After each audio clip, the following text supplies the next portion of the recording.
ಮುಂದೆ ಬಂದವರಿಗೆ ಅಲ್ಲಿಂದ ಗೈಡ್ ಮಾಡ್ತೀವಿ, ಗಮನಿಸಿರ್ತೀರಿ ನೋಡಿ. ಎಷ್ಟೊಂದು ಸೂಕ್ಷ್ಮ ಅಂತಕ್ಕಂಥದ್ದು ಅಷ್ಟೇನ, ವಿದ್ಯಾಭ್ಯಾಸ ಅಂತಕ್ಕಂಥದ್ದು ಅಷ್ಟೇನ.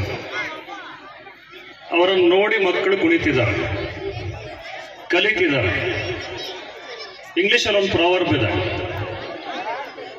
The younger generation always follows the food step of elder generation ಅಂತಕ್ಕಂಥದ್ದು. ನಾವೇನು ಮಾಡ್ತೇವೆ ಅದನ್ನು ಅವ್ರು ಮಾಡ್ತಾರೆ, ನಾವೇನು ಆಡ್ತೇವೆ ಅದನ್ನು ಅವ್ರು ಆಡ್ತಾರೆ, ನಮ್ಮನ್ನು ನೋಡಿ ಕಲಿತಾರೆ. ಇದುವೇ ಶಿಕ್ಷಣ ಅಂತಕ್ಕಂಥದ್ದು. ಆಗ್ಲೇ ಶಿವಪ್ಪ ಸರ್ ಮಾತಾಡ್ತಾ ಹೇಳಿದ್ರು, A journey of 1000 miles start with A single step ಅಂತ. ಬಹುಶಃ ಇಂತಹ ಒಂದು ಗ್ರಾಮಾಂತರ ಭಾಗದಲ್ಲಿ ಶಾಲೆಯನ್ನ ಮಾಡಬೇಕು ಅಂತಂದ್ರೆ ತುಂಬಾನೇ ಧೈರ್ಯ ಇರಬೇಕು, ತುಂಬಾನೇ ಸವಾಲುಗಳನ್ನ ಎದುರಿಸಬೇಕಾಗಿರ್ತಾರೆ. ನುರಿತ ಶಿಕ್ಷಕರನ್ನ ತರೋದಾಗ್ಲಿ, ಒಂದು ಬೆಸ್ಟ್ ಇನ್ಫ್ರಾಸ್ಟ್ರಕ್ಚರ್ ಕೊಡೋದಾಗ್ಲಿ, ಇವೆಲ್ಲವೂ ಕಷ್ಟಕರವಾಗಿರ್ತಕ್ಕಂಥದ್ದು.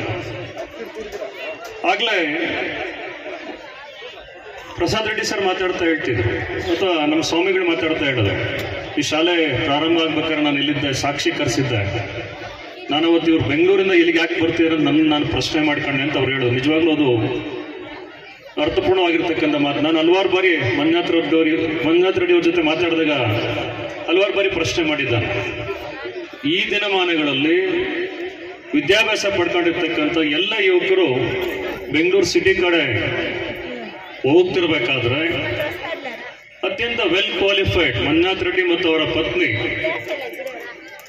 ತಾವು ಹುಟ್ಟಿದ ಹಳ್ಳಿಗೆ ವಾಪಸ್ ಬಂದು ಇಲ್ಲೊಂದು ಶಾಲೆಯನ್ನ ಸ್ಥಾಪಿಸಿ ಈ ಭಾಗದ ಎಲ್ಲ ಮಕ್ಕಳಿಗೆ ಒಂದು ಉತ್ತಮವಾಗಿರ್ತಕ್ಕಂತಹ ಶಿಕ್ಷಣವನ್ನ ಕೊಡ್ತಕ್ಕಂಥ ಕನಸನ್ನ ಕಟ್ಕೊಂಡಿರ್ತದ್ದು ನಿಜಕ್ಕೂ ಅಭಿನಂದನಾರ್ಹ. ಅದಕ್ಕೆ ತಾವೆಲ್ಲರೂ ಸಹಕಾರ ಕೊಡಬೇಕಾಗತ್ತೆ. ಯಾಕಂದ್ರೆ ಆಗ್ಲೇ ಹೇಳಿದ್ರು, ದೊಡ್ಡ ಸಾಧನೆಗಳು ಸಣ್ಣ ಪ್ರಯತ್ನಗಳ ಮುಖಾಂತರ ಆಗ್ತವೆ ಅಂತ. 1991ರಲ್ಲಿ ಇಂಥ ಒಂದು ದೊಡ್ಡ ಕಟ್ಟಡ, ಸುಮಾರು ಒಂದು 15 ಕೊಠಡಿಗಳ ಒಂದು ಕಟ್ಟಡದಲ್ಲಿ ನಾವು ಶಾಲೆನ ಪ್ರಾರಂಭ ಮಾಡಿದ್ವಿ ಶ್ರೀನಿವಾಸಪುರದಲ್ಲಿ, ವೇಣು ವಿದ್ಯಾಸಂಸ್ಥೆ ಅಂತ.